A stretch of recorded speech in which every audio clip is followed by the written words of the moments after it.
Howdy folks, back at the shed again, and I started at it yesterday. I had to pull some boards up, which wasn't hard. The guy used like boot tacks or heel tacks, carpet tacks, whatever to hold them down. But you can see I got her fairly well shored up through the center here, but well, there's a split in the boards right here, and you can see the way he scabbed them on there. So I started just tacking this thing together with the nail gun, and it was the first time I had it hooked up in a few years. You know, I quit framing a while ago, and well, it just stopped working. The driver stuck in the extended position, and you'd have to take a long screwdriver and shove it back in each shot. So I tore it down, and it has a bad cylinder seal, and the trigger valve's been leaking for some time. Every time I'd use it, it'd just be leaking air really bad, and the compressor would be cycling all the time. So I went ahead and bought that stuff, and ought to be here in about a week, but I'm waiting until I get that done. I got out of hand nailing as soon as they started making 15 bucks an hour for framing. You know, of course there was a lot of days where we did have to hand nail about 75% of a fairly big house together, and because we were with a rinky-dink outfit, and their compressor or the nail gun or something would always break down, so we just started hand nailing stuff. So I'm waiting on parts for my nail gun, and then we'll get back to the shed. So in the interest of keeping busy, we're back to this. And a buddy of mine lent me a nice pipe cutter. Good old Rigid. Has a new cutter in there. And let's keep it up there. Try to keep it out of the weather. But anyways, I put the pipe cutter on there and got it tracking fairly good. And I just jacked up one set of wheels here, put the transmission in neutral, and just sort of rolled it around. I did the front end first.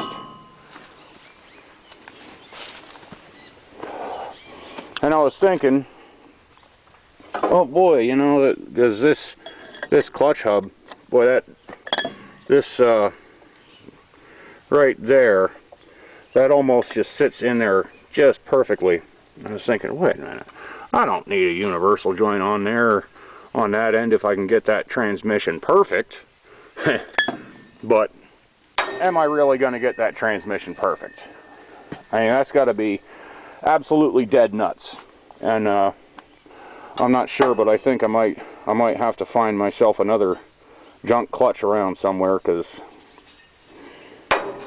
I'm thinking I want to stack two of these splines together to ride on the input shaft of the tranny, and then there will be a bearing behind that. But no, I'm definitely going to need another universal joint on there, and right there happens to be one, which came off of this. And then I was thinking, oh crap, what am I going to do about a slip fitting? Because I'm going to end up, well, the you know, that thing there, the telescope slip fitting, whatever the hell you want to call it. So I just cut that off, and I'm going to end up using it on the rear end of this transmission to go to the Chevy transmission. Then I got to thinking, wait a second. The way the drive shaft goes onto the rear end of this tranny, any of you die-hard Chevy guys will know, probably a lot of other trucks too, this thing has its own slip fitting right on the back of the transmission. And that goes down in there pretty deep. That's a 3-inch nail. Well, I don't know, but that'll give me plenty of travel there. And I do have to get in there and clean these splines up. This was a junkyard item, and it got kind of rusty inside, but it's the right one and it goes on there. It just needs cleaned up. So my first order of business is going to be to put together this double-ended universal, whatchamacallit, I don't know, adapter shaft, let's call it that. Yeah, adapter shaft, that sounds good.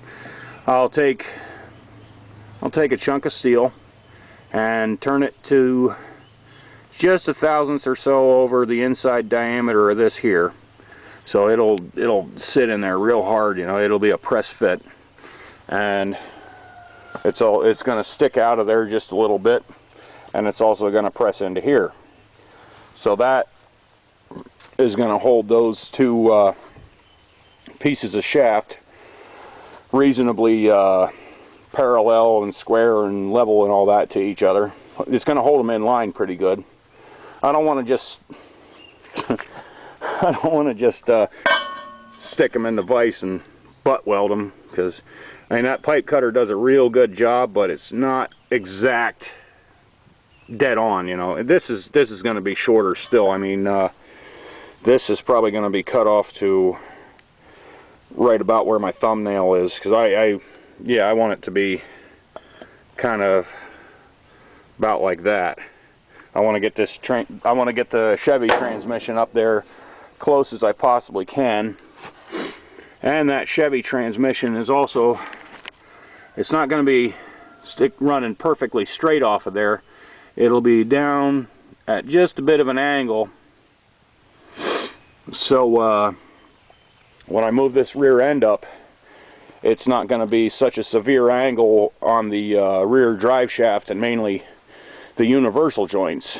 It's, I mean, I think they'll tolerate. They'll last a lot longer if I give them just a bit of an angle. And I think that's about it.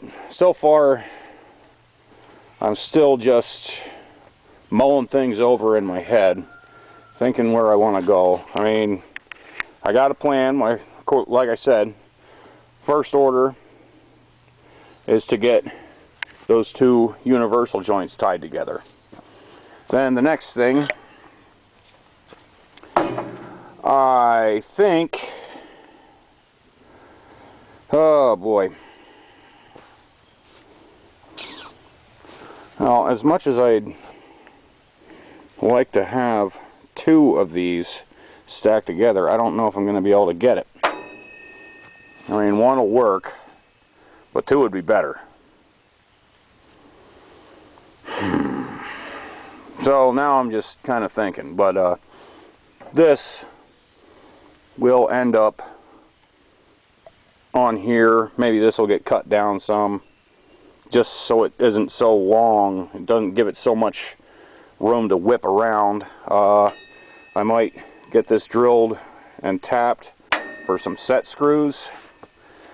Hold it in there a little tighter.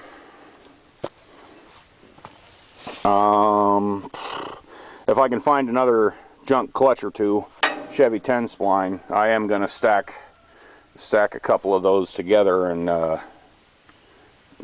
do something like that. That'll be nicer. It'll ride on more of the input shaft instead of just driving on this little part where it can sort of just wiggle a little bit. You know, you'll have that much more, or maybe even that much more, and that'll be pretty secure.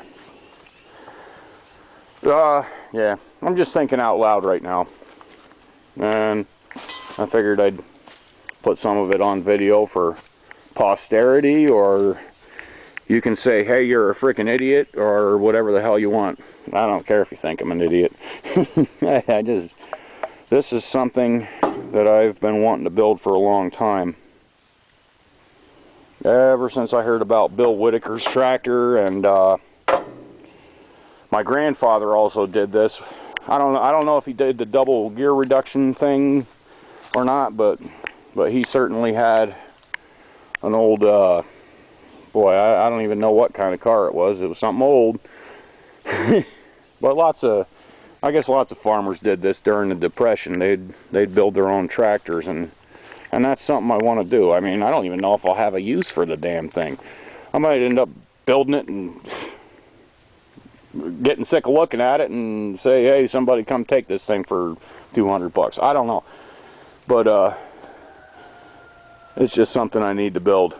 If you've ever had something like that, I don't know, but sometimes you just get these things, these stupid ideas in your head, and they just won't leave you alone.